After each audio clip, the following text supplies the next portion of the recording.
Yearbookers, welcome to Yearbooks Live, the podcast for yearbook teams to learn everything you need to know about the yearbook business with our 10-minute weekly lessons for the real world. I'm your host, your coach, your teacher, JP, coming to you from sunny South Florida. This is our first ever episode of Yearbooks Live, show number 1. Today we want to introduce you to our podcast, tell you a little bit about ourselves, and tell you what our podcast is all about. So sit back, relax, and let's get into it.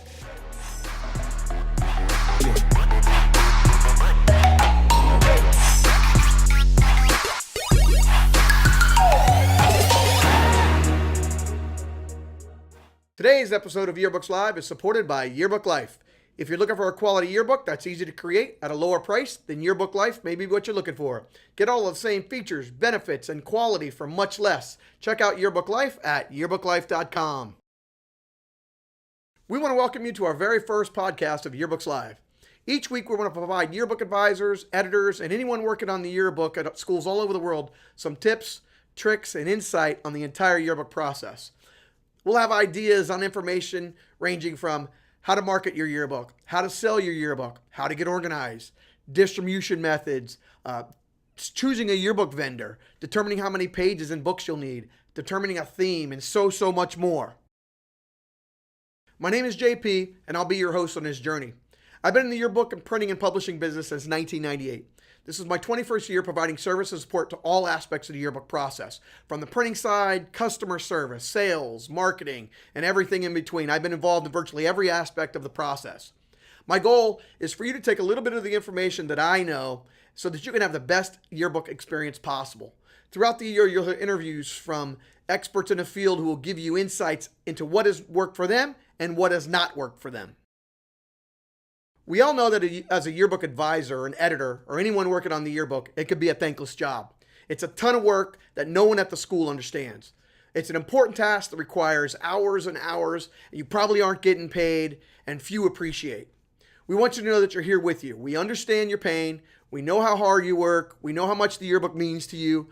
We are here to hopefully help make the experience better for everybody. When I first started in the business, there was no design software, whether it be online or just on your desktop. So what yearbook advisors would do is they would take all of these photographs that they had taken with film cameras, and they would go to Eckerd Drugs and they would develop Eckerd Drugs is Walgreens, by the way, for you youngsters. So they'd go to Eckerd Drugs and they would get all these prints made, and then they would throw all the pictures into an envelope. And then each envelope would represent a page in your yearbook. So for instance, you would take any picture that went on page 23, throw them in the page 23 envelope, and design on the outside of your envelope the way you wanted your yearbook page to look. This was extremely tedious, time-consuming, but this is how we did it.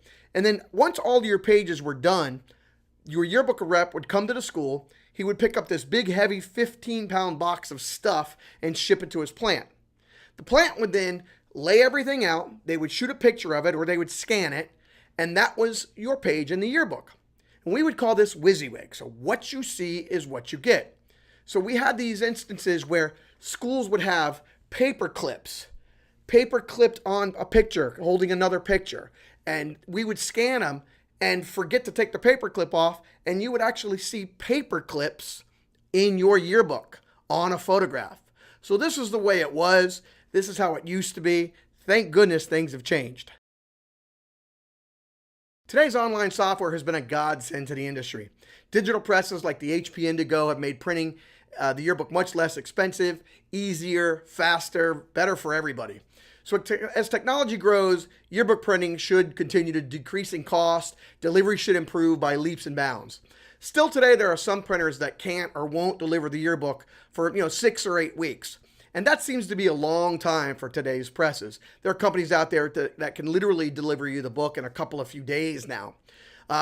Some of the old technology that's out there, some of the big presses just don't make it really easy for some of the older companies to adapt to the new technology. It's very expensive, and that kind of transformation from one technology to the other is very expensive. Some of those newer players on the block, they can do high school books where they shoot the prom, they shoot the whatever it is, graduation even, and can get all that in the yearbook and delivered to the school before school gets out. They do it a lot of times for a lot less money even. So this is something that we've never had happen before with the speed of the HP Indigo and presses like that, like I said.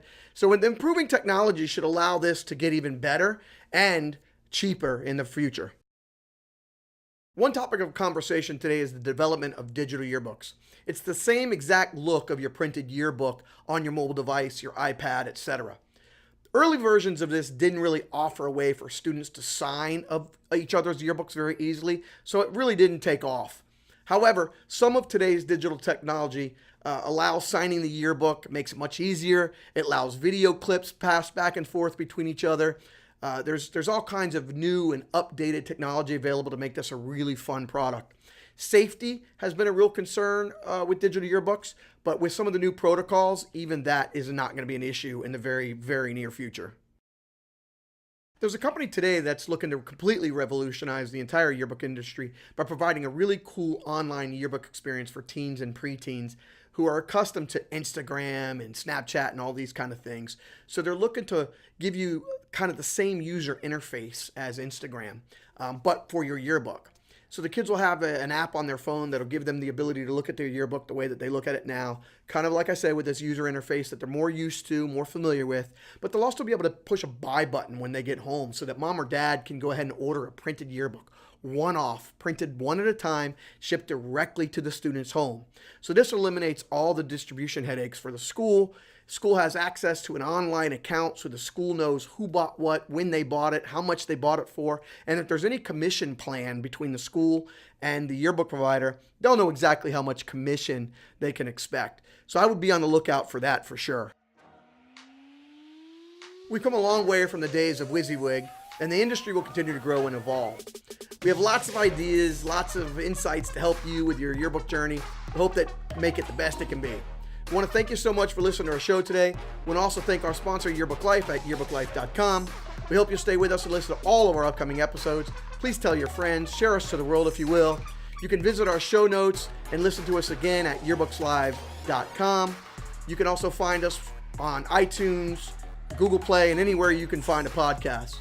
Next week, we'll actually be discussing finding a yearbook vendor.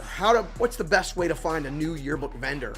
What are the things to look for? So that should be a very informative show. So until next week, happy yearbooking.